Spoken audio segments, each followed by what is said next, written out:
AJ.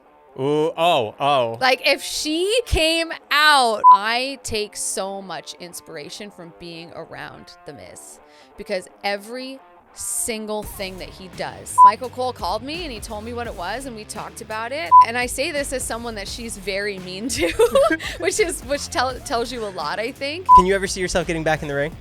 Wait, how do you know this? How do you know about my wrestling background? You could be throwing us off your scent. Royal Rumble coming up, possible surprise entrance. I mean, that would be the play, right? That would be the play. No, it would take a lot to get me in a WWE ring. Do you feel like almost uncomfortable? Because I do when I'm on I hosted a show for so long, being on this side of the studio 2 hours a day, Monday to Friday, like every single day. And any time that I was doing something on location or whatever for the same show and they put me on that side, I was like, I feel like I can't do my job. Like it's like, it's my first show all over again. The mic on my right side is really throwing me off the camera there. I can't see your camera, but it's okay. Isn't it weird how your body, your muscle memory gets used to a certain thing? And then that's like, you switch it and it's like, wait, what are we doing? It's so impressive what you do because you're in completely different settings all the time. Now I am. Is that easy for you to just like switch to? I think I'm getting better at it. But when I first started doing like wrestling and hockey, it was difficult to go back and forth. Only because they're just such different worlds. And my role in both worlds, while very like at their core is the same, they're so it's so different what I do in WWE compared to hockey. It's not like you can compare it, but you can't. How do you even keep up with everything? Great question. The fact that you're even here. I don't know. I actually don't know. You were at Raw last night. You have a Kings game tomorrow. Yeah. Like, how do you fit in anything? Basically I pour my entire self into my work, in a lot of ways. So yeah, plane rides, like people think I sleep on the plane. Very rare. I'm usually doing work. And you're catching up on stuff. Yeah. Like you asked me if I watched the Kings last night. I'm like, oh, I didn't watch the game. I watched the highlights. So my prep for hockey has become more work since joining wrestling, not just because of time, but because I used to pride myself on watching full games, and now I can't do that all the time. Like I can, but I can't. Right. So I have to read a lot more recaps, and I have to seek out highlights. Like if something happens controversial, like Connor McDavid, right? Like the cross check, the suspension. I wasn't watching that game. I was working. So I had to go back and figure out exactly what led to it, what happened, and read multiple things about it to make sure I had like a full understanding of what went down. Can we focus on wrestling and then go into hockey? Of course. Whatever you want. Being formally trained in wrestling, 8 years old, crowning champion. Can you ever see yourself getting back in the ring? Wait, how do you know this? How do you know about my wrestling background? Like I floored Julius Creed with this information on a very long plane ride to Saudi this year. And he was like, nah, don't believe it. I'm like, no, I did. I was on the wrestling team 1 year only. And it was amazing. It was a really incredible experience. I won a gold medal. Would I ever get back in the ring? I ran the ropes one time at Santino Morella's gym. He has a gym outside Toronto, or he used to. I think he still has it. And I had no idea how hard just running the ropes is in an actual ring. Yeah, because you have to build up that toughness on your back. Oh my God. I left with bruises. I was like, what is this? You think that it just gives. It looks so simple. But anyone, especially anyone with a small frame that has actually run the ropes, will tell you it's like painful. Like a Snoop Dogg, I understand why it looked the way it looked when you did it. Like, it's hard. That shit's hard. So I don't think I would ever wrestle unless it was a situation that was just too iconic to pass up. You could be throwing us off your scent. Royal Rumble coming up, possible surprise entrance. I mean, that would be the play, right? That would be the play. No, it would take a lot to get me in a WWE ring. But if they were like, hey, we want you to do something like a one-off and like you're gonna take a bump from Lita, like who says no? I would have to do it. No. Yeah, like I would regret it for the rest of my life if I didn't. Let's say you're driving to the venue. How do you get into prep mode for how you're going to be on camera? Oh, I feel like a lot of what I do, especially with interviews, both in WWE and in NHL, I found the most success when I'm my most authentic self. So in terms of prep, I'm just trying to feel good about the day. I'm just trying to understand what story I'm trying to tell or what information I'm trying to get and just lean into that. So the prep for WWE is very different, right? Like I'm looking for tea, I'm looking for someone to give me a real scoop. And luckily for me in WWE, there are people that want to give you actual information. In hockey, it's like pulling teeth sometimes doing an interview. You're like, tell me something important.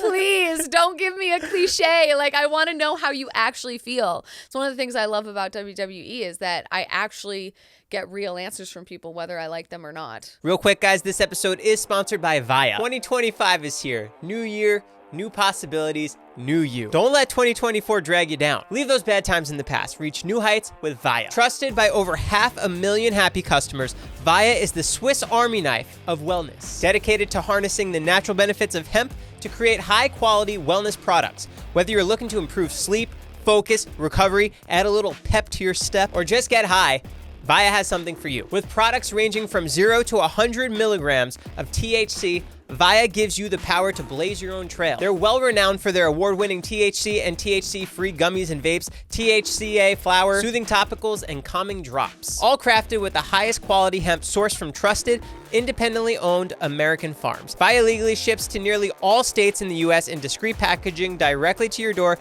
with a worry-free guarantee. No medical card required. Using Via helps me calm down before bed, really helps me get into that sleep state. So if you're 21 plus, check out the link to Via's website. Link in my description. Use code LIGHTWEIGHT for 15% off. And if you're new to Via, get a free gift of your choice. Now, back to the podcast. Who do you think has the biggest personality in the locker room? The biggest personality that you've personally interacted with that you were like, wow. In front of the camera and off both. camera? Both? Let's do both. Biggest personality in the WWE locker room. I mean, you've interviewed everybody. I have. Most of them, yes. I think Nia Jax has a pretty big personality. Like, she is loud. She is mean. She's nice. She's one of these people. She's magnetic, right? Like, you just want to be around Nia Jax. Like, she is full of energy all the time. She's somebody that, and I say this as someone that she's very mean to, which tells you a lot, I think. She just like commands a room in the best way. Like, her energy is very magnetic. You want to be around her. She's always joking around. She's always in the center of the conversation if she's in the room. Do you know what I mean? Like, totally. She just draws people to her. She's amazing. What about male talent? Like, I think people would think it's Jey Uso. And he does have a big personality, but like, dude be off playing video games and stuff, like, before like he's getting ready for stuff. Like, he does have a big personality. Logan Paul has a big personality.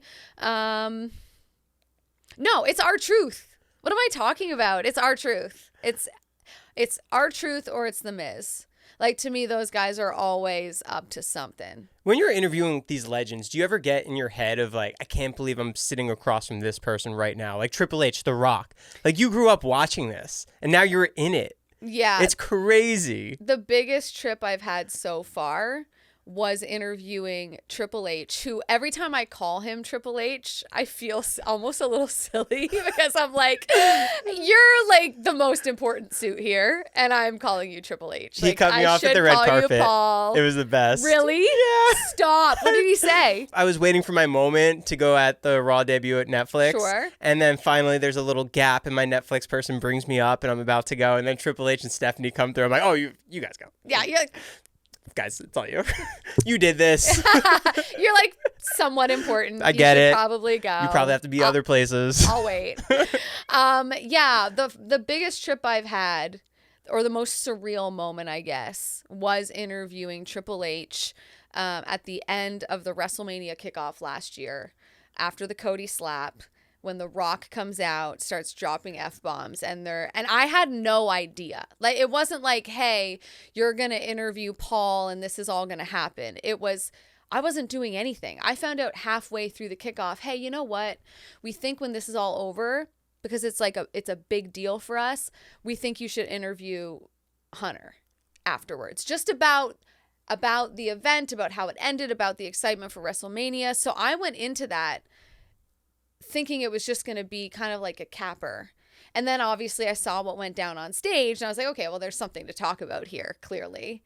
But never in a million years did I know that The Rock was going to not only interrupt, but be pissed the F off. I was like, are they going to throw down right now? Because I am so glad I'm getting a front row seat if that's the case. Like, I imagine if they threw hands. That's what I was thinking. I was like, are they going to? Is there going to be more slapping? Like, what's happening? How do you even prepare for that when they tell you, like, you're going to do this? Do your questions just come naturally to you as what needs to be told? I mean, I definitely think about what I'm going to ask, but I try, and I do this in hockey too, I really try to put myself in the seat of the people watching at home. As to what they want to hear? Yeah. What are they talking about? When you watch a PLE, right? And, you know, whether you're with your friends or you call up your buddy that also watches, it's like, what are you talking about? What's the first thing you're saying to each other? What is that moment, right? Like, what are we riffing on as the show's happening and when it's all said and done? Because that's what you should be asking about. Sometimes I think we get caught up in the business of it, or in, you know, what's the deep question that I can ask? Sometimes it's not fucking that deep. Like, sometimes you just have to ask about the thing that's staring you right in the face that everyone's talking about at home. Are you ever nervous to ask those really tough, hard-hitting questions that are a little controversial? Or do you almost feel like it needs to be told? I do think it needs to be told, but I don't know. I've definitely been nervous going into certain interviews, but I think for anyone that wants to get, and I think you would agree with this, anyone that wants to do interviews in any capacity, like, you have to be fearless. You have to be willing to kind of go where the conversation either needs to go or just ends up going organically. I think that's part of what makes a good interviewer, right? Yeah. Is being willing to just lean in and go. And sometimes you plan a certain thing and it goes a different way, and if you aren't ready to go there, I think the interview suffers. Because you're directly across from larger-than-life figures. Mm-hmm. Like, actually, people that we grew up with that influenced you to get you to where you are today. Yeah. And the fact that you're holding a microphone in their face is so crazy. I wish I could go back to, like, my 11-year-old self and just tell her. Because for me, covering the NHL, that was my dream, right? I had a phase as a kid where I loved wrestling, and it was when most people of my generation fell in love with WWE. It was the Attitude Era. It was Triple H. It was Stone Cold Steve Austin, The Rock, the Hardy Boys. I was, like, in love with Jeff Hardy, loved Lita, Trish Stratus, like, the whole thing, right? Like, that was my time period. But when I started working and started trying to have a broadcast career, it was always hockey. So the fact that I've ended up here is, like, a little baffling to me. And my first opportunity in sports was talking about WWE. So it's like I have this very special place for WWE in my heart because it's the first show I ever hosted was a WWE show. It was like my first chance at proving I could be a host. And so I feel like a very personal what word am I looking for? I feel like I owe something to WWE in a lot of ways. Because it gave you your shot? Yeah, like, it gave me my chance. And it's where I figured out who I was and who I was going to be as a broadcaster and how to talk in front of a camera and be comfortable. And it's because I was talking about WWE. And it's so easy to talk about that I applied so much of what I learned on that show, which, by the way, shout out Aftermath. Also, Renee Paquette, formerly Renee Young, also a host on that show. Arda O'Cal was on that show. Jimmy Corderas, very famous referee from WWE, he was on that show. You know, that's kind of where I learned a lot of the things that I've applied throughout my career. So, yeah, it's crazy. It's insane. It's insane that I've met all these people that I idolized as a kid that I played in WrestleMania 2000, you know, like a game my sister and I never beat, by the way, pathetic. But like meeting people that we played in that game and just being like, how am I here? It's crazy. It is. What were your first steps in broadcasting? So my first paid job out of school, I was a promo girl for a radio station. So I drove a huge Jeep Wrangler. It was orange. In Canada? In Canada. This was in London, Ontario. And I did like a 60-second spots on the radio being like, come down to the water park. Like, we're giving out free shit. Or I did get to do some cool stuff like outdoor concerts and like fan contests for concerts and stuff like that. But essentially, I gave out free mugs and t-shirts to like fans of the radio station and played music at like local events. But I started doing videos and social media for their website. They didn't have any of that. Did they ask you to do that, or No. that was your own intuition? Me and two other people that worked there pitched it. And so Ryan Valdron, I remember him being like, you guys need a Facebook page, you need a Twitter, like what are you doing?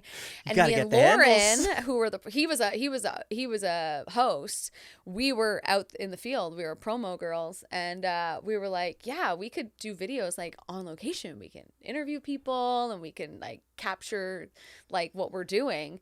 And so we started making videos for YouTube, for their Facebook, like their website. It was videos for their website was the first part. And then it eventually was on YouTube and all of that stuff. So that was my first paid job. But my foot in the door for sports was a reality show called Gillette Drafted: The Search for Canada's Next Sportscaster. And so that was like American Idol for sports broadcasting. They auditioned across the country. They picked 10 people. And then those 10 people did challenges every week.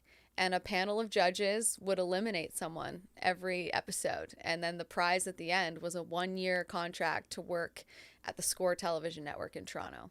And Renee Paquette was a judge on that show. So she actually quite literally played a hand in me getting my first ever job in sports. And this was pre-WWE for her.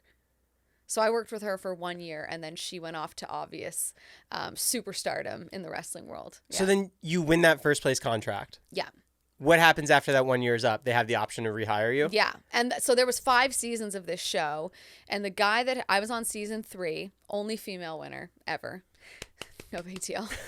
And the guy that won the season before me, his contract expired as I started, and they didn't renew him.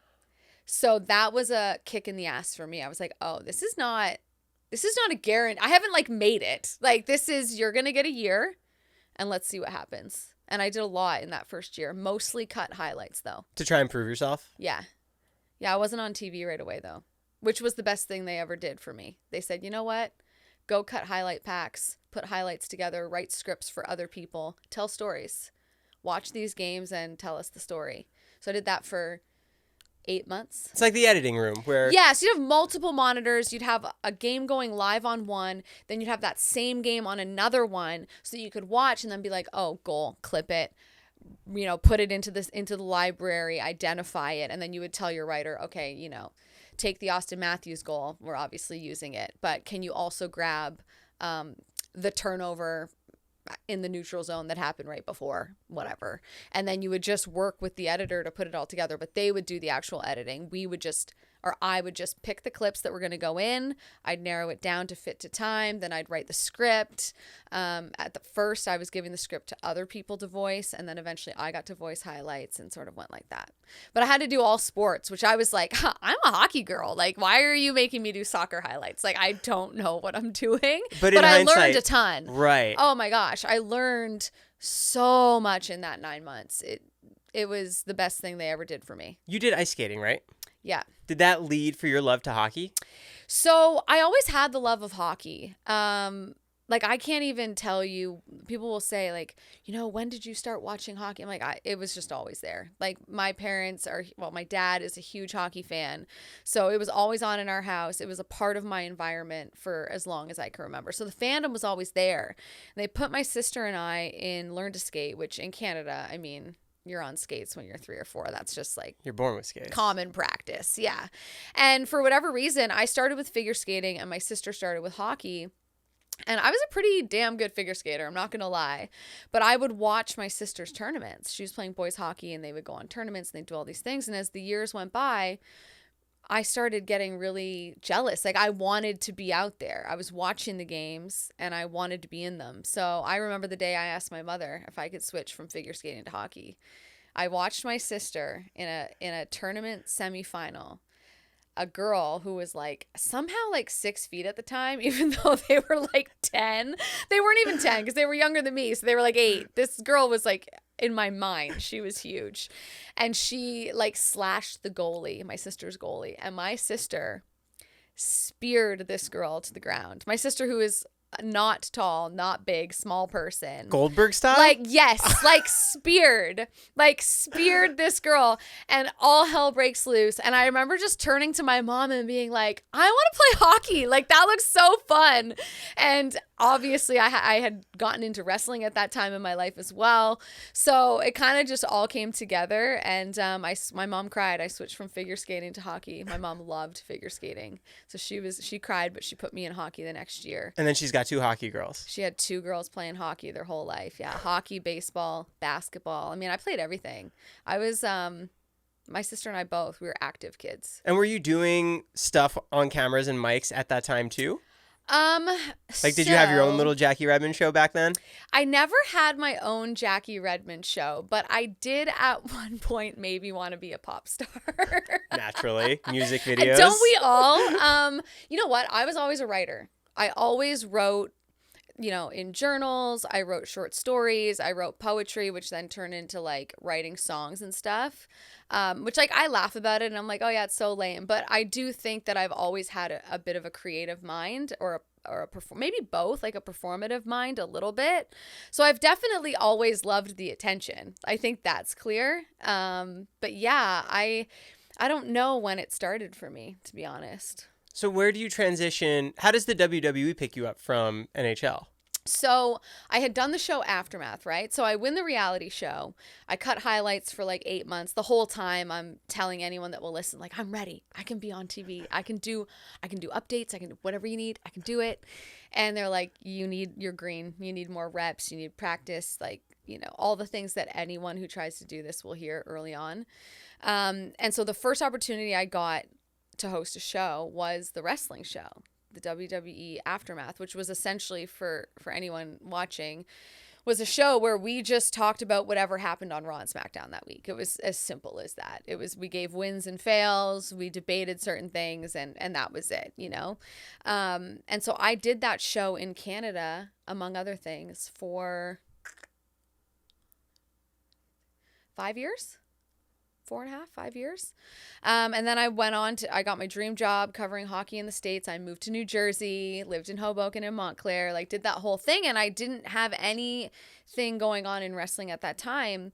And at one point I did get contacted by someone in WWE, I want to say around 2017, about a gig, and I passed on it then.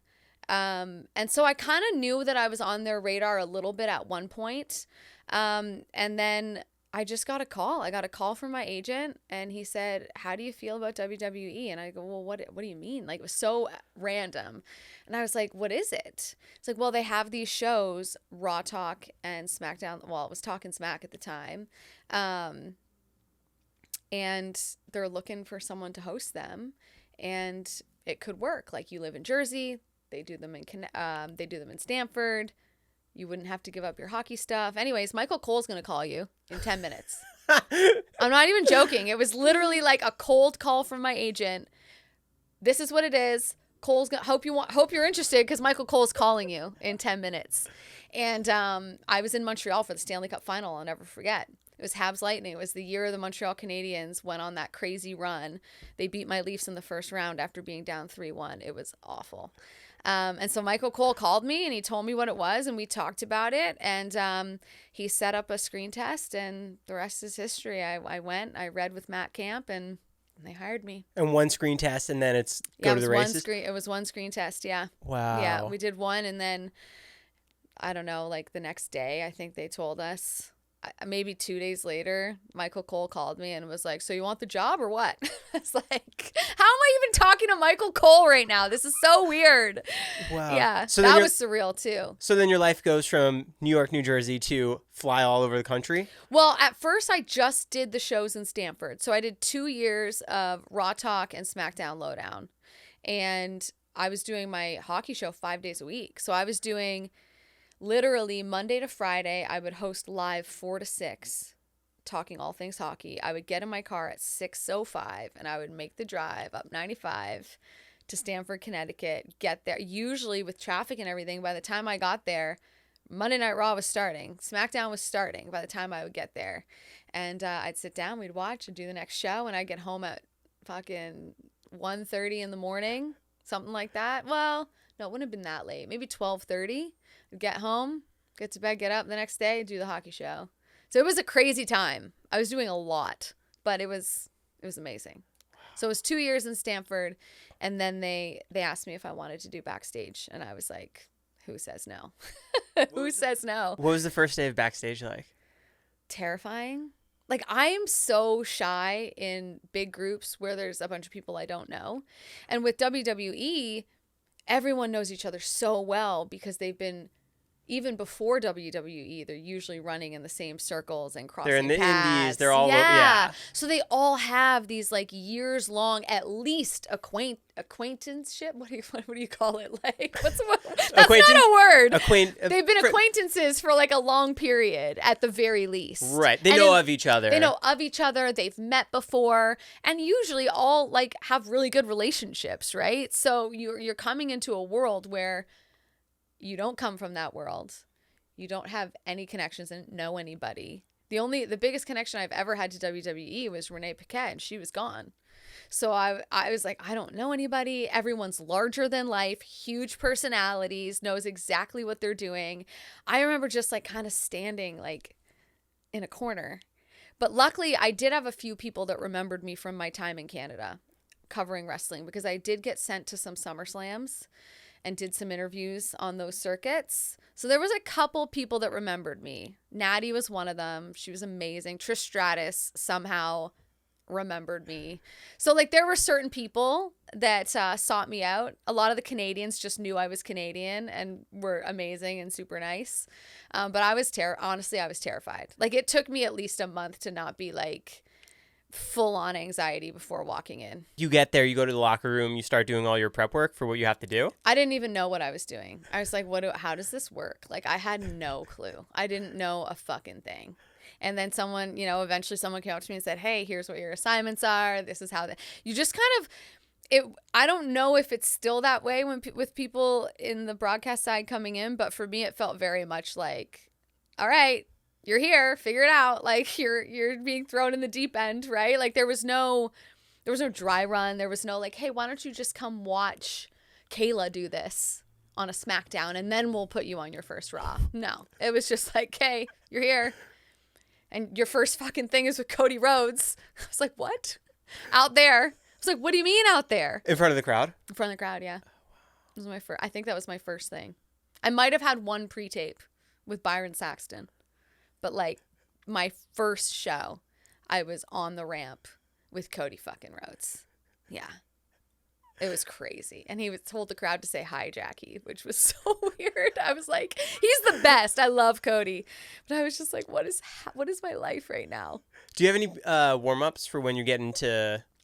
Not really. Sometimes I'll say out loud kind of the gist of my question or just how like to I want dry to do run it. Yeah, just to kind of get into like vocally, just kind of like get into what I'm doing and figure out if it works. Because sometimes I'll write something, but then when I actually say it out loud, I'm like, oh, that sounds awkward as fuck. Like I can't say it like that. And then I'll rework it out loud. People see me pacing often at hockey games.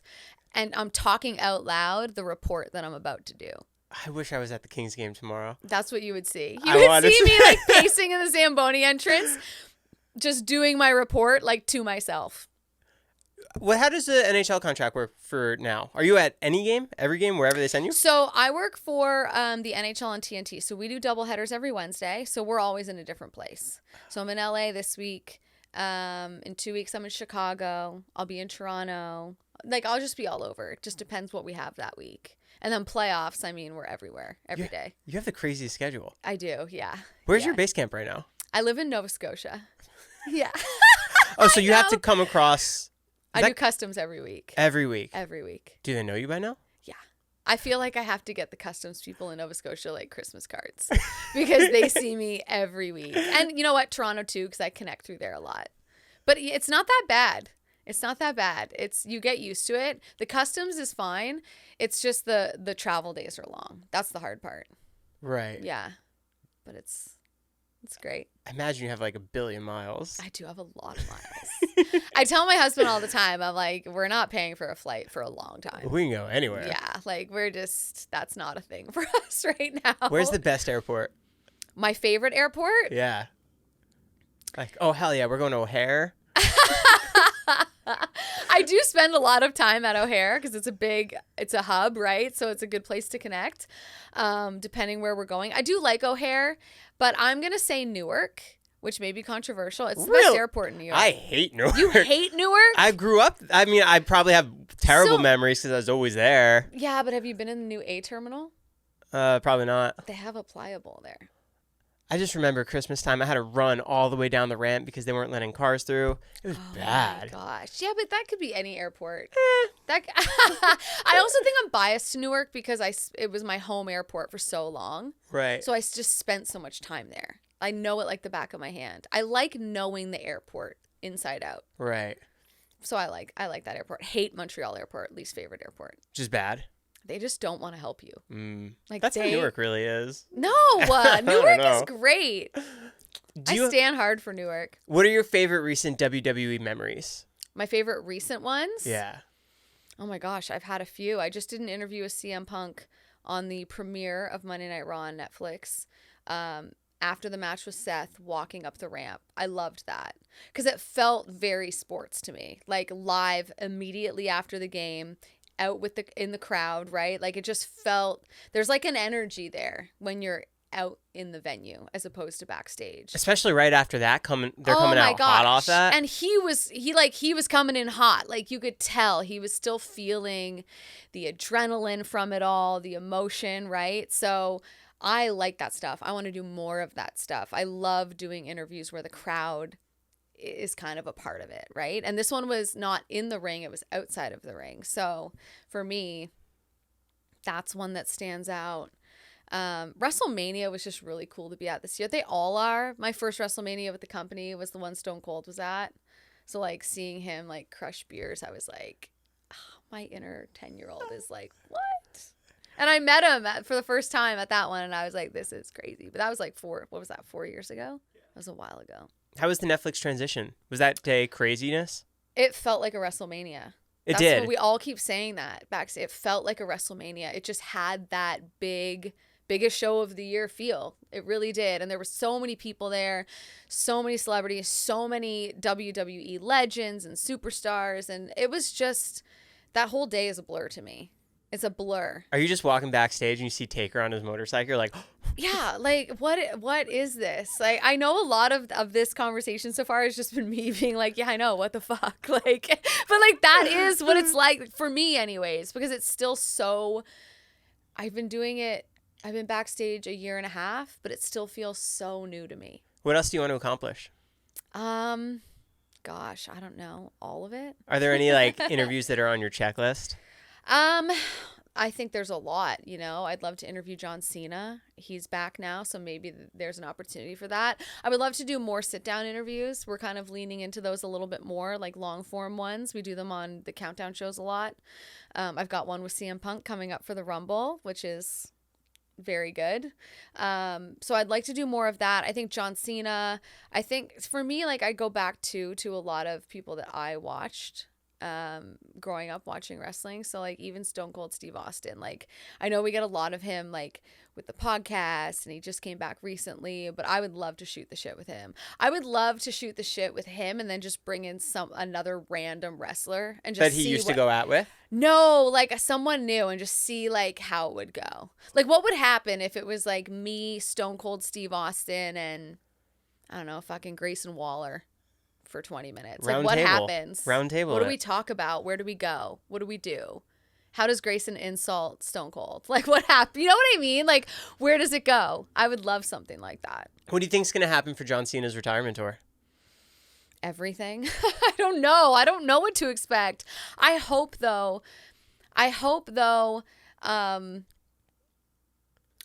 that we get a lot of, like, I hope it's just not a lot of pomp and circumstance, you know? Like, I hope that we get to see him really kind of take a journey and chase after things in a real way, if that makes sense. Like, I want to see him earn a lot of the things that I think he deserves, but I don't want it to be easy. He's in the Rumble, right? Yeah. The Rumble's stacked so far. Yeah. John Cena, Roman Reigns, Seth Rollins, Drew McIntyre, CM Punk. That's only 5 people, and it's already like, who the fuck's going to win this? I want to know the surprises. I mean, who doesn't? Who doesn't want to know the surprises? Who do you want to see?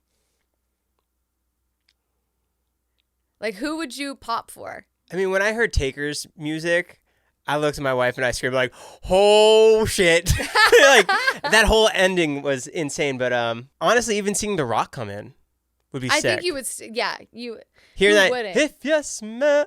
Like, what? What's happening? Yeah. Who do I want to see? I want to see something. I'm trying to think of who still would be able to give a good run in the match. Oh, like who could like hold their own? Kane. I'd love to see Kane come back. The fire, the mask. Oh my gosh. Not Kane. Mankind just lost like 150 pounds. Yo, if he came out, I would pop. That'd be insane. That would be cool. That would be really cool. And then Cactus Jack comes in and then do the... Oh my God. Yeah, like which version, right? Yeah. Jeff Hardy come out. He'd be sick. I would go crazy. He was always he was my favorite Hardy, but I loved Lita so much. I just thought she was so cool. She was so badass. Like, I love Trish Stratus too, but there was just something about Lita at that time that was so different that for whatever reason, I just thought she was the baddest bitch I'd ever seen. And I was like, I want to be her. And then I also had just an unhealthy crush on Jeff Hardy. Like, I truly had such a crush on him. And so, yeah, I have a special place for the Hardy Boys. I was at, was it a WrestleMania where they came back? I don't remember. Like 8 years ago or whatever it was. When they returned to WWE, I was there. I think it was a Mania. I should know this. Anyways, I went fucking crazy. I was on the floor. When it was all those tag teams, Dudley Boys, Edge and Christian. Oh my gosh. Hardy Boys. We need those days back. Tables, ladders, and chairs. Oh my. Yeah, I'd pop if Jeff Hardy came out. What celebrity would you want to see? I'd want to see Jason Kelley. He'd be I want to sick. see Jason Kelley run out for the Royal Rumble. I want to see Dwight Howard. Oh, Dwight Howard would be good. Climbing over the top rope like that. I would love Dwight Howard. He said he wanted to. Make it happen, Hunter. Let's go. He'd be sick. He would be. Even David Arquette would be awesome too. Yeah. Oh my gosh. He'd be popping for himself. He would. I think that Jelly Roll. He'd be cool. Jelly O'Shea Roll. Jackson. Yeah. Yeah. He'd be cool too. How about Vanessa Hudgens for the women's? She's everywhere now. No one loves WWE harder. She loves it. I don't know if she'd do a Rumble, though. How could you say no? You can't. How is doing interviews at Raw compared to WrestleMania? I know you said Netflix felt like a WrestleMania. It did. But is that because there's all this press, the celebs, the energy is just crazy because everyone wants to outperform each other? Yeah, it's like a vibe, right? It's just like it has that big show feel. It's the same as doing a Stanley Cup playoff game or a Stanley Cup final. Like, the game is the same. If Big Show came back too. Okay. Oh, yeah. Big Show would be good. Yeah. But the energy? Yeah, it's the energy, right? Like, the game doesn't change, right? Like, essentially, the matches are the matches. The game is the game. But it's the vibe that's different. It's the stakes. It's everything that makes us love any sport, right? Like, it's like, this is what you've worked for the whole time. Are you going to do it or are you going to fail? It's amazing. In terms of your question, the difference between doing interviews on a Raw and doing interviews on a WrestleMania, I think it's the same for an interviewer, right? Like, the stakes feel higher. You feel like you have to deliver the best interview of the year every time, right? And you always want to do that on Raw, of course. But I think at WrestleMania, you just know the world's watching, right? And so you want to make sure that it's the best that it can be. And so it feels like that for me too, for my own personal stuff. I'm like, I want to have the best interview at WrestleMania, you know? So how can I do that?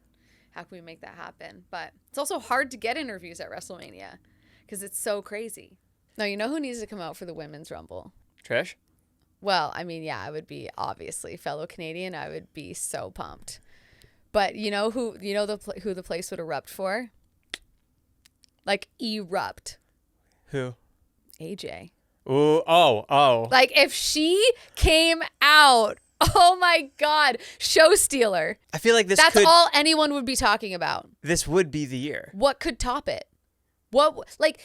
Picture Royal Rumble, right? Obviously, we care about who wins both Royal Rumble matches. But if AJ fucking Lee came back, is there anything that could steal that headline from her? Or would she be the headline coming out of the weekend, you think? I feel like it wouldn't be Royal Rumble. It'd be like AJ Lee's back. Yes. Right? That would be... I don't think it'll happen. I have no idea, obviously. But... I think it can. The place would go... The internet would break... Everyone in the building would go insane. It would be wild. It would be wild. Being in the crowd at Raw Netflix, everyone's music that hit was crazy. It was wild. What a great venue too. Into a dome? It looked so good. Did you see the UFC? Do you watch UFC too? I do watch UFC, yeah. Did you see the one that just happened? Yeah. Yeah. It just looks good. So good. There's just something about the setup there and like the lights in the seats and like it just looks cool. What's another arena that everyone in the locker room gets excited about? Ooh, MSG Madison Square Garden is always one just because it's so famous. So I think people get excited for that. Any stadium show because it's just bigger. Huge crowds. It feels bigger because we're in a lot of arenas all the time, right? So like it's just different. I think now because, you know, France happened, I think any of the international shows, maybe not the venue, but just what's the crowd going to be like? Is it going to be like France? Is it going to be like Glasgow? Like what is it going to be like? Was France crazy? I wasn't in France. So we did the countdown show from Stanford and I'll never forget like the whole show.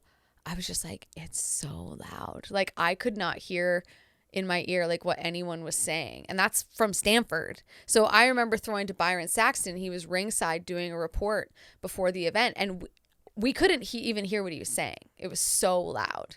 But I think, honestly, thanks to the France crowd, they're like, this countdown show's got to be on the road. Like we can't. Think about the atmosphere that we missed out on because our countdown show wasn't there. Yeah, I missed that one. But everyone that came back, I was like, was it as crazy as it seemed on TV? And they were like, craziest crowd I've ever been in front of, which is saying a lot for some of those wrestlers. I love live events. So good. Nothing like it. If someone used to watch wrestling when they were younger, and now that it's on Netflix, it's so easily accessible, what can they expect from the product now? Oh my gosh. If they watched when they were younger? Yeah. And they wanted to get back into it. What are they looking forward to? Oh my gosh. I think they're looking forward to a little bit of that Attitude Era flavor. I think that's there, right? It's like an underlying layer to everything that's going on. I think the superstars are as exciting as they've ever been in terms of what they're doing, who they are, what they represent, what motivates them, what drives them. Like the tea is piping hot, right? Like you know exactly what it is, I think, that's driving each individual. And I find now, maybe more than ever, at least in my experience, and I don't claim to be like a WWE expert. I haven't seen everything, right? Like I've had periods in my life where I'm not watching, so disclaimer. But I think even with the bad guys, right? Like even with like someone like Drew McIntyre, whose actions we don't always agree with, you understand where he's coming from though, right? Like, but he's bad, but I kind of get it. Like I kind of understand why he feels the way that he feels. And I understand why Liv Morgan felt the way that she felt about Rhea Ripley and why she had the motivations that she did to ruin her life and have the revenge tour. So I think for me, if you want to feel real conflicted about what's right and what's wrong, WWE is for you. And I think with Netflix, you know, I think comes a lot of opportunity. And I think everybody in the locker room, from the superstars to the people running the show, knows that.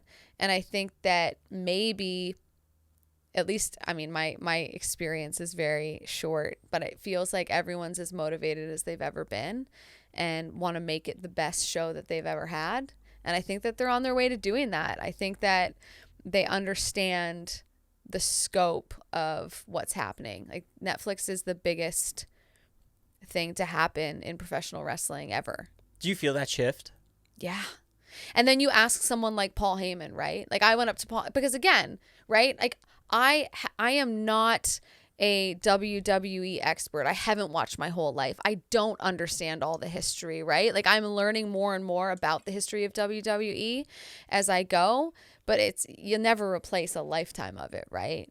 And so I said to Paul Heyman, I think it was the day of the Netflix premiere, I said, where is this on the scale of like massive turning points just for the wrestling business? And he was like, well, there is no bigger. This is the biggest one. He goes, of course, there had to be previous biggest ones for us to get here, but this is the biggest night in professional wrestling. This is the biggest thing to happen to professional wrestling ever. And so when someone like Paul Heyman is giving you the scope and the magnitude of what's happening, that's when you kind of like step back and go, okay, I know it's big. I know that. But when someone whose entire life has been dedicated to it tells you what it means, that you're going to reach more people than WWE has ever reached in its entire existence, that it's leveling up the business in a multitude of different ways, not just for WWE, but for just professional wrestlers in general. It helps everyone. Because it's almost inevitable that we're going to get millions and millions maybe of new fans just because they're going to have access to it. Especially with, cable is not what it was 20 years ago. I don't even know what channel anything's on. Right? So it's like you talk to a 16-year-old today and ask them, to find a channel. I'm like, what are you talking about? Find a channel. Tell me what show you want to watch and I'll go find whatever streaming service it's on for you. But like a channel? What do you mean? The news? What? You mean the clips that I watch on TikTok or YouTube or whatever? So yeah, I think when Paul Heyman started talking to me about it, I was like, okay, this is the biggest night in WWE history. Have you talked to Triple H about it? I haven't. Not just in passing and just in some of the town halls that we've had, but I think he understands that too, we had a big, team sort of like meeting before, the launch happened. And for some of the people that have been in WWE a long time, you could just hearing them talk about what it meant to them. They talked about all of the contributions that so many different people have made to get WWE to the point that it's at now. And it feels bigger than ever. And I think that it is. And I think Netflix is a part of that. I think the last couple of years, what the superstars have done and what they've poured into it, I think is part of that as well. But yeah, I think listening to people like The Undertaker and different people that have been around for a long time talk about how special it is and how proud they are to be a part of it, that makes you realize, like, I felt inspired listening to them, even though I had nothing to do with WWE getting here, but I was like, holy shit, do I feel blessed to be lucky enough that my life just happened to cross paths with this business at the time that it did, that I feel like I'm at least getting to witness and be a part of history from the inside. Like, I don't know that I've had that in any other area of my life before, where I'm sitting in a building going, this is history and I'm here. Like, I will forever be able to say that I was at the biggest night that once was the biggest night in WWE history, right? Like, that's kind of crazy. You do bring such a special element to the show. Really? Just so you know. Oh my gosh. You're just being nice because I'm here. No, you give people such a good voice, and just your presence really helps elevate them to where they got to be. Well, you know what? As much as I sit here and I go, like, I'm not a WWE expert, and I had like 5 years when I was a kid where I was obsessed with it, and I loved WrestleMania 2000, the video game, and all that stuff. That's like, the green logo? It's the All four of them on Nintendo there? 64. Uh-huh. Yes. Do you know the one I'm talking about? Yeah, it was green or 2000. Yeah. Yes. It was 2000, and I think it had a bunch of people on the cover. I think. Was it like Mankind, Triple H, The Rock? It was definitely that Big era. Show? I would have to honestly dig out the video game or Google it. Someone tweet us, let us know, like send me a picture of this video game. But I think it was N64. Yeah. I think. And me and my sister were obsessed with it, like to the point where my mom was like, hey, you guys are spending way too much time playing this game. Would you guys wrestle too as kids? And we never fucking beat it. That's the fucking worst part. We always lost to Taker or I think Mankind in the final level. And it was always a cage match. Who did I wrestle as? I wrestled as Jeff Hardy, obviously. I always did Rey Mysterio. Oh my God, Rey. I never wrestled as Rey, but I wrestled as Lita, obviously, at some times. I wrestled as The Rock, Stone Cold. Love you now, Triple H, but I hated Triple H when I was younger. I was like, this guy sucks. I want him to lose. I did not like him. Love Stephanie McMahon, though, so like how did that track as a child? Like there was no logic. It was just what it was. But yeah, as much as like I don't necessarily have like the history or connection to wrestling that I think a lot of other people in WWE have, like I genuinely absolutely love it. Like I'm so glad that I took the job a few years ago. I'm so glad that I'm at where I'm at, and I genuinely care about the attention. No, I love the attention, but I really do take a lot of pride in trying to do whatever I can in those spots to get the talent over, like to get those guys and gals, the WWE superstars, to help them achieve what it is they're trying to achieve with whatever message that they're trying to send. And I think there's a lot of ways to do that. But I try to do it in a way that is not forced or making it about me, and just genuinely sort of trying to understand what they're doing and what they're trying to do. And so I honestly, like, I really love it. I really, really do. And that's why sometimes I break a lot. I do. Like, I can't keep a straight face. Like, CM Punk last night called Hulk Hogan. He said he would toss Hulk's dusty ass over the top rope. And, like, I didn't know he was going to say that. And so in that moment, I think, like, I'm a fan too. You know, I am feeling what the fans are feeling. I'm just as genuinely shocked and also finding it hilarious, but like knowing like I shouldn't laugh at the same, like I was so conflicted in the moment, but I couldn't. It was just a natural reaction. And so I try to be authentic, as authentic as you can when you're standing in front of a camera conducting an interview with a world famous WWE superstar. If you're doing an interview with R-Truth, do you know that you have to try and keep your composure and not crack up? Yes. But it's hard with him because he's so ridiculous in the best way. But yeah, you're at the same time, though, I think with Truth, it's like he's so authentic as well, even though he's crazy and all over the place. Like that is who he is. And so I think authenticity, you can never go wrong with authenticity, even if it means that maybe you are kind of breaking in a moment that you shouldn't. Does that make sense? I don't know. I might get a call from Hunter after this being like, that's wrong, actually. That's actually the wrong approach. Let's say, are you in any group chats with WWE superstars that you can expose what the conversation's like? Oh my gosh. Do you guys send each other memes, YouTube videos, TikToks?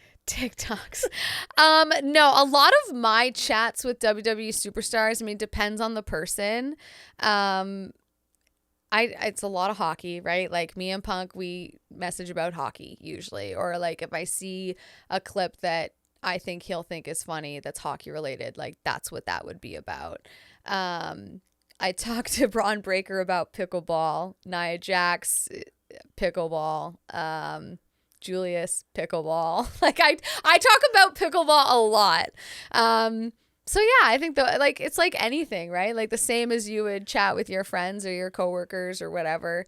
It's the same sort of stuff. I'm trying to think of like the last like interesting conversation or DMs that I've exchanged with someone in wrestling that you guys would find interesting, but it really is a lot of pickleball. Like Julius sent me a video of him and his wife playing pickleball with Daniel Cormier like a week ago. That's cool. So that's what I opened up. It was a video of, I didn't even realize it was Cormier at first. And he was like, I was like, what? What do you mean? And then he was at the show the next week, and I understood like sort of the whole tie that Julius has to him. But yeah, it was crazy. Who are your favorite interviewers? My favorite interviewers. Oh my gosh. Or even podcasts. Like, who are you listening to that you think does a great job besides me of hosting of and course, interviewing? You are number one. Oh, thank you. You are absolutely number one. Never miss an interview. Man, I have so many, and a lot of them are from hockey because that's kind of like where I started. So there's a lot of interviewers there that I love. And those are different, right? Because I'm talking about like post-game interviews and intermission interviews where I think like someone's getting like a lot of, how do I put it? Like a post-game interview is very different than what we do in WWE. It's very different than even like a sit down. But in terms of wrestling, I think Renee, I go back to Renee a lot. Like she was a mentor for me the first year of my career. And then she obviously had her amazing stint with WWE as well. I think I'd be crazy not to mention her. I think that she was the first of her kind in WWE, doing the interviews that she did. So she's up there. I used to listen to Katie Nolan's football podcast back in the day. Was it called Garbage Time way back? I can't remember what it's called, but I liked her podcast. I listen to a lot of hockey podcasts. So I listen to Leafs Talk after every Leafs game. I listen to 32 Thoughts, the podcast. Yeah, I don't know. I don't know who my favorite interviewers are. I'm just winging it out there. Is there an interview that you look forward to doing in hockey? Like, do you like doing the post-game interviews over pre? I definitely over pre. Because there's more to talk about. There's more to talk about, but also pregame interviews with any pro hockey player are tough because you're doing them at around 5:15 and the game's at 7. Yeah. And so they're just focused on the game. Like they don't really want to be doing them. And I don't blame them. Like they're focused on the task at hand, right? Like they have a job to do. It's different, right? Because in WWE, it's like the superstars, they want the mic. Like they want the spotlight. They want to say what they got to say. Whereas in hockey, they're not all like that. Some are. Some enjoy the camera time, but a lot don't. And they just want to play hockey and do what they have to do. But when you talk to them after they just scored a game-winning goal in overtime, it's different. It's a different vibe. It's more in the moment. You get more real emotion and candidness out of them in that moment, I think. Who's the greatest of all time in hockey? Of all time, Wayne Gretzky. No doubt. No doubt about it. It's Wayne Gretzky. He's the GOAT. He will always be the GOAT. 99 forever. He is the best. He's the best. And I'm not saying that because I work with him. He is the best. Is it surreal that you get to work with him? Yes. Every time I see him, I don't know what to say. Still. And I've met him a bunch of times. I've had dinner with him. I've drank limoncello with him. I know Wayne, but I still I'm always just like, what do I talk to Wayne about? Hockey is the answer because that's what he loves to talk about. But yeah, I still get nervous talking to him. When you're around all these greats in their field, like Stone Cold, Wayne Gretzky, do you notice anything similar between them of their character, personalities? This is going to sound like a really cliche answer, but I think it's the truth. I think it's just the love for what they do, right? And I think that when you love something as much as the greatest of all time tend to love what they do, with it comes an obsession, and with obsession comes a willingness to put yourself through hell to get what you want, to be the best, to win the most championships, to break all the records, to be that guy, right? I think you look at any amazing athlete and you see that same characteristic, which is just the tenacity and dedication to their craft over a long extended period of time. Because I think a lot of really good athletes or even great, I'll put Wayne and Michael and those guys are legendary. They are GOAT status. They are iconic. They will go down forever, always be talked about as the greatest ever. And then there's guys who are really, really good and they win. And then once they win, it's not quite the same drive. Whereas someone like Wayne, Michael Jordan, these guys continued to have that drive for a really long period of time. They never lost it. And then they still have it even after they're done playing. And so they're willing to go through the things that I think most people aren't. And that's just the hard work. That's studying the game, even though they're already the best. Like Sidney Crosby still works harder than everybody else. He still is like trying to perfect little aspects of the game, anything that will give him an edge. And you're like, dude, you're already Sidney Crosby. Like you could just do what everyone else does, and they don't. And I think in WWE, I think it's the same, right? Like there are guys and girls in that locker room that have been around for a long time, that have accomplished a lot, and they still treat every single second that they have in front of a camera or in the ring as if it's their first time out there and they have something to prove. And this is maybe not the best thing to say, but not everyone is like that. Not everyone is giving you 110% for a 1-minute interview that's only going to be on Twitter or is only going to be on Raw Talk. Some people, they're like, they don't give everything to every single second they have because they don't think it's as important as, a promo in the ring for 2 minutes by themselves with the big bright lights and the whole crowd, right? And I think the best people to ever do it are the ones that take every single second and use it to prove who they are and what they're capable of. And so those are my favorite people to work with too, because they make my job easier, right? Like The Miz is a great example. That guy's been around for a long time. He's accomplished a lot.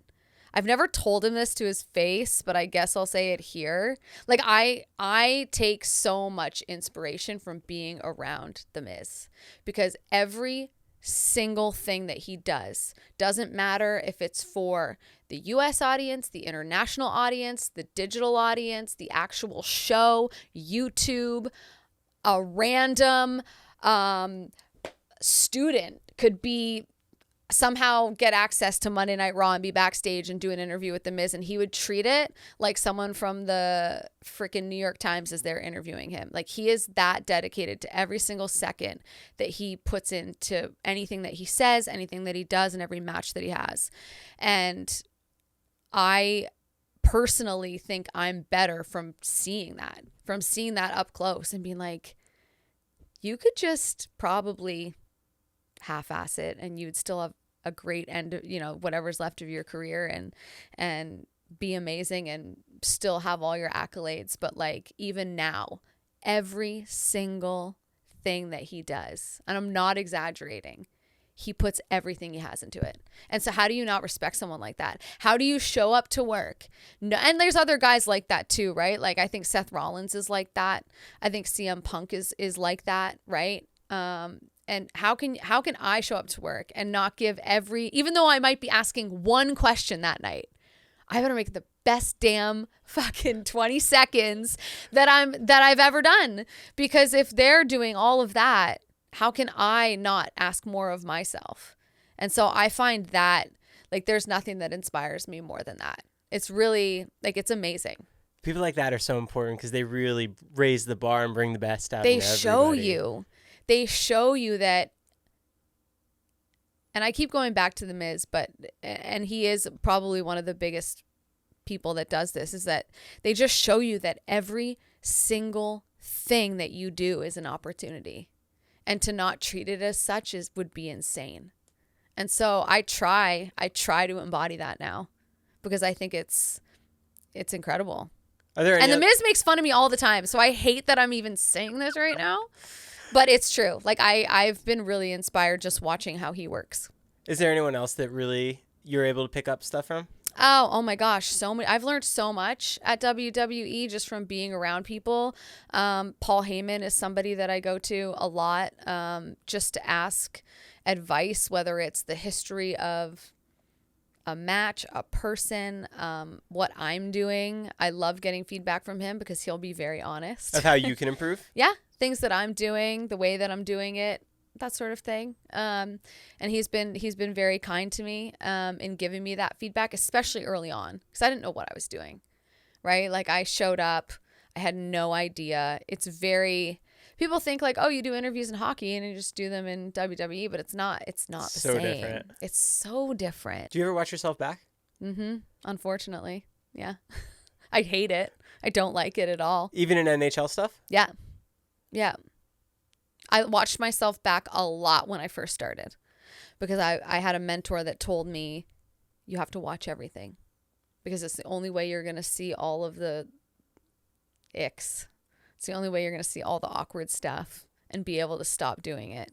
People can tell you. Like you could have a manager or whatever, a head of talent come and say, hey, you're doing this thing. And you might try to stop doing it. But unless you watch it and see it and go, oh, that's uncomfortable, like you're not really going to stop doing it. So I watched myself a lot when I was younger, first starting out.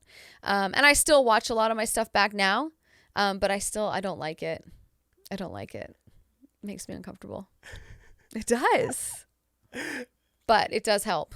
Would you ever want to explore other fields like commentating? I've been asked this in both WWE and hockey. Like I've been asked if I would ever want to do play-by-play in hockey. Hearing you in play-by-play would be sick. I mean, it would, except I really don't want to do it. Why though? It's just not my thing, to be honest. Like play-by-play in hockey, first of all, it's so fast. I have so much respect for everyone that does it. If I was going to do anything in hockey, I would want to do color. Because that's more kind of my vibe. But it's just not something that I've ever really dreamt about doing or wanted to do. I love talking hockey. I love watching hockey. Calling hockey, I don't know, man. It's a lot of work. And it's just not something that I've ever dreamt of doing. And I have a lot of respect for women that do it now.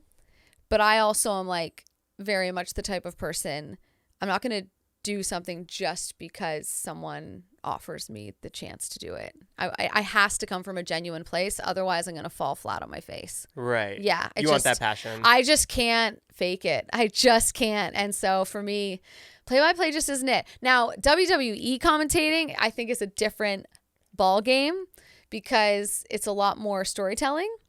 I think that could be interesting. I think it could be fun. I don't know that they would ever be dumb enough to put me on commentary, but I mean, it would be fun. I mean, you'd be hanging out with like Cole and Pat every week. That'd be so cool. But yeah, I don't know. I don't know if I'm just cut out for that. Would you ever want to host anything else like a Love Island type of thing? Oh my gosh, reality TV. I would love to host like a competition reality show. I'm obsessed with reality. I mean, the partnership with shows. Netflix is there now. It is there. You're right. It is there. Like I grew up loving, and even as an adult, I say grew up, like I still watch these shows, but like Survivor, Big Brother, like I've always wanted to be on Big Brother. Like, are you watching that's a Traitors? Dream. Of course. How is I it? actually know someone that's on Traitors right Who? now, Derek. Okay. So he was on Big Brother. He's one of the best Big Brother players of all time. So are you watching it? I downloaded it all for my plane tomorrow. Oh, okay. So you'll know who I'm talking about once you get through the first episode. Do you know who Boston Rob is? Of him, yeah. Okay, so Derek is like kind of like a Boston Rob of the Big Brother world. Like Okay. He's like a legendary player. So I know, I'm friends with him. He's on there. Nikki Bella's on there. But yeah, I love Wells that show. Adams. I don't want to spoil anything, but so far he's doing good. Okay. Oh no, wait, not him. I always get him mixed up with Dylan Efron. I hear Dylan's doing great. Dylan's doing good. That's who I meant. Okay. Oh no, is he not doing good? I mean, I don't know. You have to watch. You have to watch. No, I love Traitors. There's a Traitors Canada as well. And if I ever find a way to like slip my way on there, I have dreams of competing on a reality show one day, even though I already did, but I don't count it because it's different. Yeah, you want like a competition reality show. Like, I don't know. I feel like my reality show experience doesn't even feel like it was real life to me, to be honest with you. I'm like, oh yeah, that happened. But did it? because it was so like what you wanted to do? I think it was just such a surreal experience. Like it doesn't. Were you in a house? Hotels. They put us all up in a hotel. We shot the show over 3 weeks, and then it aired in the fall. And you knew you won at the end of the 3 weeks? Mm-hmm. And you had to wait. I had to wait. Couldn't tell anyone. I had to go back to my job, giving out mugs. I could not tell a soul, and I didn't tell any. My parents knew. Did anyone know where you went? They knew where I went. Like the cast was announced, so people knew that it had been filmed. You did a show. They knew I did a show. They knew what the show was, but they did not know if I won, and I wasn't allowed to tell anyone. And I didn't tell anyone. Wow. Yeah, not even I didn't even tell my best friend. Was she trying to get it out of you? Of course, but she didn't know. And we were so young, so we were. How old were you when you won? 22. 23. That must have been so promising for you so early in your career. It was, yeah. Yeah, it was a big deal. was a really big deal. If you want to do what you do now, how would you get started? In 2025? Yeah. You're 18. I would use all the resources that we so, like, I think today's generation is so lucky, right? YouTube, TikTok, Instagram. All of it. Like, if you want to write. If you want to talk for a living, talk. If you know what I mean? Like, you got to do the thing that you want to do. And I think there's a lot of people out there that will say, oh, take this path, take that path, go to this school, do this internship. You know what I mean? Like, you have to do this.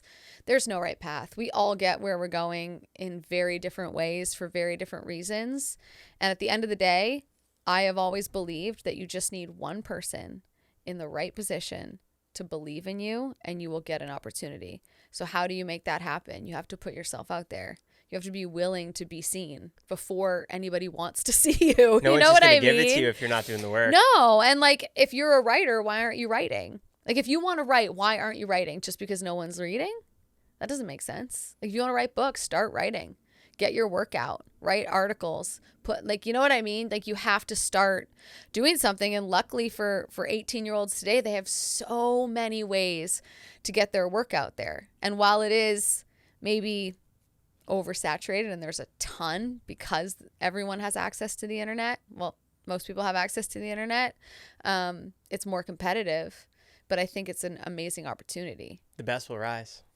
Always do. They always do. You just need one person to see your work and go, I see something here. Something there. Right?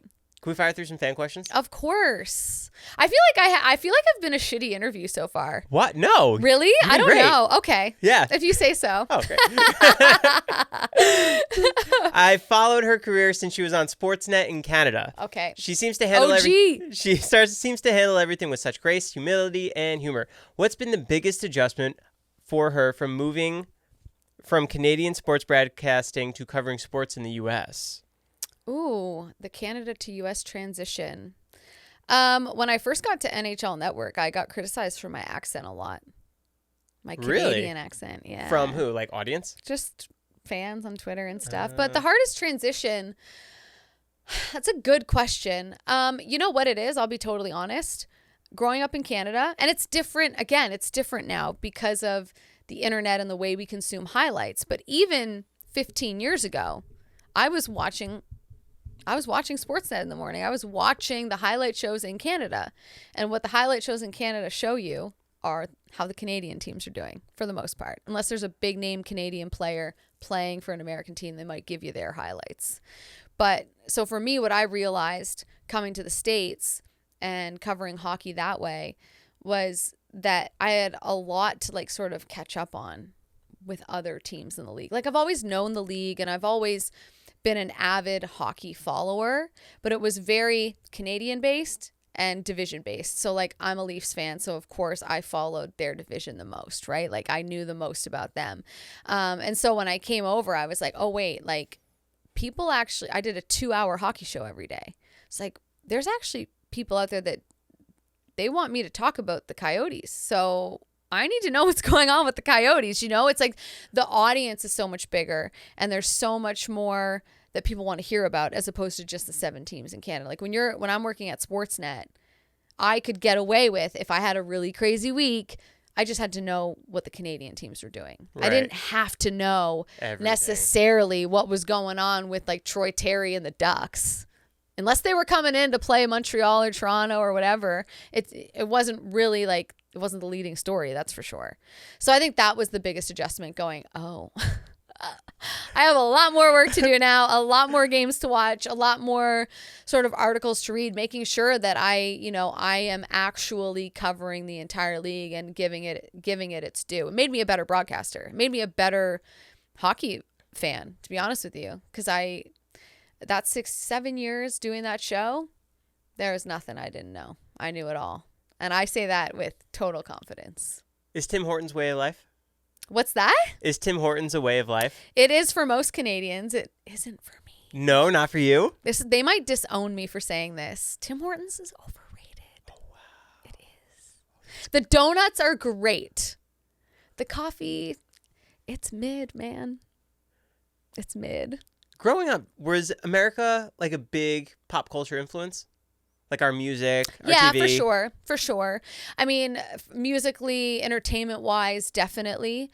I mean, there are laws in Canada for Canadian content. CanCon. So we always, CanCon, you know. You have to play 70% of Canadian music. Yeah, and it was like that it was the reason that the highlight shows were so Canada heavy as well was not because we don't care about American teams, but the CanCon matters there too. So that's part of it. What's the rule? I don't remember the percentages, but it's a certain percentage of your content has to be Canadian. Oh. Yeah. Yeah. And it has to be produced in Canada. Yeah.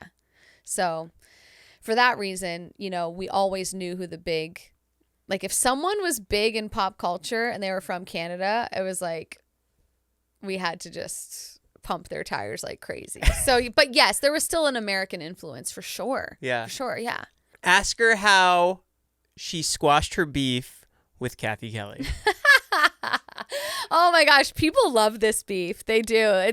They love this lore. Well, Cathy and I, see, the thing is, there was never really a true beef. The thing is that Cathy has a special relationship with Rhea, and I made a point to tell Liv's side of the story. This is where this all began. And so for that reason, we had some disagreements. Because you believe in unbiased journalism? Yes, we both do. But we're all human, right? So we all naturally have our own biases. And, you know, we were just on different sides of the coin for that one. But like, I'm full steam ahead. We're past it. It's in the past. Buried on the plane to Saudi for a minute. Revived for like a day, and now it's gone again. And it's done. Yeah. I think I'm glad that people enjoyed it because I think that it just goes to show you how passionate wrestling fans are. You know what I mean? That like that just took on a life of its own over literally just like I'm Team Liv, I'm Team Rhea. Like that's essentially what it was. I like blue. Well, I like orange. Like that's the gist of it. What do you have on your schedule coming forward? You're going to the Kings game tomorrow. So I'm doing the Kings game tomorrow. Saturday night's main event on Saturday. Monday Night Raw in Atlanta. Then is it Atlanta? I think it's Atlanta. Then I go to New York to shoot something with people that I can't say right now. That's a hockey thing. Because you can't. Oh, okay. Yeah, it's just not out there yet. So I'm doing a big shoot in New York City after Atlanta, and then I go straight from New York City to the Royal Rumble, and then I go from the Royal Rumble to Cleveland for Raw, and then I go from Cleveland to... Do you have an assistant? No, I need one. I've said this for a long time. I go from Cleveland to Columbus to do something with the Blue Jackets, and then I go from Columbus to Chicago to do another hockey game. And that's all I remember. And you have a husband. Yeah, I do. Where does crazy, right? Where does personal time fit into all that? Well, this is a pretty crazy stretch for me. I think I'm home 2 days in the next 17 or 18, something like that. But he is the best. It's his birthday today, actually. Oh, so happy birthday, Emmett. Yeah, we're not together on his birthday. Go figure. No, he is the best. He's the most supportive person ever. He comes out on the road with me sometimes when we have these crazy stretches. That's usually what we do. And then in the summertime, my schedule is very different and I'm home way more. So we just kind of... Oh, right. Yeah, like we support each other in our off seasons, if that makes sense. So his business is super, super busy from May until October. And that happens to be my downtime from like July until October, November. So I'll spend more time home. And then during my busy season, he comes out on the road. So yeah, we manage. We're both very independent, which should not be a surprise. But I want to finish off this interview. Okay. If you can interview anybody outside hockey, outside wrestling. Okay. Ooh. 30-minute sit down. Who would you want to pick their brain? What would you want to know? 30-minute sit down. Anybody. Alive or dead? Oh my gosh. This is a hard question. Can I think about it for a minute? Sure. Alive or dead. Doesn't have to be hockey. Doesn't have to be wrestling. I'll give you mine. Okay. I want to hear it. The Rock. To see from where he started to where he is now. Yeah. there's so much in between. Even that first jump into movies. Yeah. When he was my the God. Scorpion King and it was just all CGI. And then he goes into being the real Scorpion King and gets his own movie. Crazy. And now he's like Blockbuster selling out every single movie. That's crazy transition. I actually know my answer. What is it? And people that don't know will laugh. But I'm going to say 30-minute sit-down interview with Taylor Swift. What's your favorite song? My favorite song? How do you pick one? What do you mean favorite song? How Somebody dare asked that you? too. How dare you? My favorite song with Taylor Swift changes based on my mood and my day. Right now, I've always been a big Reputation girly. So I love that album. I'm hoping that the Taylor's version is coming soon. I hope. But I'm back on Call It What You Want. I love that song. I think that song's amazing. But no, I think I'm saying Taylor Swift for a multitude of reasons. And you kind of sparked the answer for me by talking about The Rock. It's just fascinating to me what she has been able to build and the way that she's done it. Like, I just want to know, like, I want to give her like truth serum and have like a 30-minute, like, there's no walls. There's no, I'm like putting on Taylor Swift, the brand for the audience, which if you think that she's not a brand, you're crazy. Like, and what you really think with that Kanye moment? Yeah. Like, what's the so much lore. Like, who are the songs really about? Tell me every single one. I want to know. Who's your worst ex-boyfriend? Who are you on good terms with? But outside of that, like, who's your worst ex? The way that you said that. Who's the worst one? Who's your favorite? Who do we hate the most? Who was your biggest muse? Who inspired the most of your music? You know, like, what do you think is your best album? What do you think is your best song? What's the best song you've ever written? All that stuff, but also just the journey. Like, I'm fascinated by so many people's, because anyone that rises to that level that we're talking about, there's so many twists and turns. There's so many decisions that happen that alter the trajectory of your life. I think if you looked at your own life, you could probably pinpoint a couple of choices that you made at one point or another where you're like, man, if I never made that choice, where would I be right now? I know what mine are. You know, like, I almost didn't go to the audition for the reality show. Where is Jackie Redmond sitting right now if she doesn't go audition for that reality show? It's like one choice. And I met my husband because of someone I met on that reality show. So it's like there's layers to it all, right? So for Taylor Swift, I would just want to know what her turning points were, what the best decisions she ever made, the worst decisions she ever made, how she's been able to be seemingly so authentic and in touch with her fans and real. Yeah, I think she's the most famous person in the world today, probably, right? Like, in this moment. How do you become that? Such a Swiftie. I am such a Swiftie, and I know that people will hear this and kind of have that, like, that reaction of just like, oh my gosh, like, eye roll, whatever. But she is the biggest star on the planet. And you look at any great, any GOAT at what they do, it's like, how? Like, how do you unlock that level of dedication to your craft? Because they are on another level. You know, there was a time where The Rock was the biggest star on the planet. How did he do that? How did he go from $7 in his pocket to biggest movie star in the world? How did Taylor Swift go from writing country songs and having Kanye like steal her moment in 2009 to biggest star on the planet, like pop culture phenomenon, I think, with the Eras tour? Like Kobe Bryant, how does he, I mean, we know how he did it. He was just obsessed with practice and making himself the best. But like how do you, no, you know what it is? It's the mindset. Like, we all talk about what it takes, the work ethic, the dedication, the authenticity, the knowing who you are, the passion, blah, blah, blah, all that. But like, how do you get your mindset there? How do you get through all of the lows that come with it? Because everything comes with sacrifice. Everything comes with a downside. Everything comes with struggle. How do you keep that mindset for such a long time to the point that you reach a level that most people never get to? Like, what's the percentage of people that reaches the level of a Taylor Swift or The Rock or a Michael Jordan? It's like 0.0000. it's a crazy number. So what Like, what is it? Because we're all human. We're all built the same. Have you ever met Michael Jordan? No, I'd love to. Who are the greats you've met? Wayne Gretzky. You done baseball too, no? I have, yeah.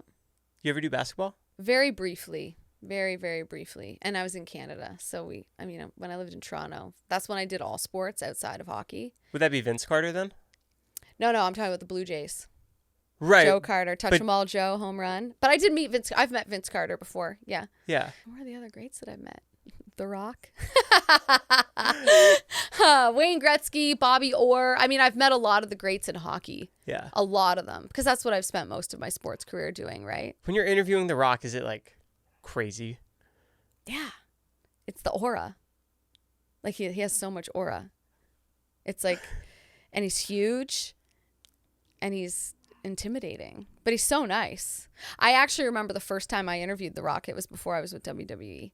I was working for Sportsnet. He was in Hercules, and I did an interview with him, like as part of the circuit. So I like how they work. Like there's a hotel, cycle in. Everyone just cycles through, and they wouldn't. How long did you get? I think like 10 minutes, not even, maybe 5. Your own questions? My own questions, and it was for the show Aftermath. It was for the wrestling show in Toronto. And they didn't let you bring your phone in. And I remember going in and like, he's probably had this so many times, but I just thought it was such a great idea at the time. At the end of the interview, I'm going to challenge him to rock, paper, scissors. And if I beat him, he has to retweet me. Like he has to take a picture with me and retweet it. Cause like, I was like trying to like get followers and stuff. And I was like, this is brilliant. And because he's The Rock, rock, paper, scissors, he's obviously going to play Rock. So this is my whole like stupid plan for Twitter followers. And so at the end of the interview, I pitched it to him and he was like, yeah, let's do it. Of course. Love it. I'm like, okay. So as expected, he put down Rock. I put down paper. I beat him. And I was like, wait, how are you going to tweet me? Like, you don't know who I am. I'm just a random fucking reporter in Toronto. Like, this has no idea who I am. He's got millions on millions of followers. Like, he's not going to find me. Like, how am I going to get this tweet? So he's like, oh, we'll take a picture. And I'm like, I don't have my phone. He goes, tweet me and we'll take a picture and you can put the picture in the tweet and then I'll see you and I'll be like, I owe this girl a retweet. I'll do that. So I'm like, they didn't let me bring my phone in. And they're like, yeah, you can't have your phone. Like your time's up. And like the people running it tried to just nip it. And I'll never forget. He was so nice. And he was like, no, like it's fine. Let her grab her phone. She can grab her phone. We'll take it's not a big deal. And he totally like stepped in and was like, yeah, like don't shut this down. It's fine. I said it was fine. So I go in the hallway, get my phone back from the people that were, I don't know, babysitting the phones. And I go in, we take a picture. It's a terrible picture. It's like over exposed, like lighting, like half my head is just like, you barely tell who I am. The picture's terrible. I have it somewhere. If I find it, I'll send it to you. Please. I tweet him. I put the picture. To this day, I have never got the retweet. Does he know this? No, I've not. I haven't. So every time I've interviewed him, it's been every time it's been like 3 times and very brief. One of them, I didn't know it was happening. And it wasn't an interview, actually. He just came to swear at Hunter. So that doesn't count. I've interviewed him 2 times in WWE. And so it's all been very quick and he's just like done the interview and then he's out. So I've said hi to him and stuff, but I haven't had like a conversation where I could be like, so there was this time. So he doesn't know. But yeah, I don't even blame him. It's not like a bad thing. He has so many, probably forgot about it the second it was over. But yeah, I never got that RT. That he actually, I think you owe me, Dwayne. Hashtag get Jackie her retweet. Yeah. It's trending right now. Someone will dig up the tweet, I'm sure, because it exists somewhere. Someone will dig it up and be like, here it is. This was the date. And it's me. Who knows what I wrote? Oh, God. I don't even know if I want to know. 2025 goals. Get the retweet from Get the retweet. Yo, imagine that I do, though. That would be pretty cool. Although I look horrendous in the photo. I know. I want to find that photo. I have hair like to here. I have a bob. It's bad. It's a bad photo of me, but let's do it for the lore. For the lore. Yeah, for the lore. Cool. Thanks for coming by. Thanks for having me. Flyweights out. That was so good. Really? Because I feel like I was so bad. No.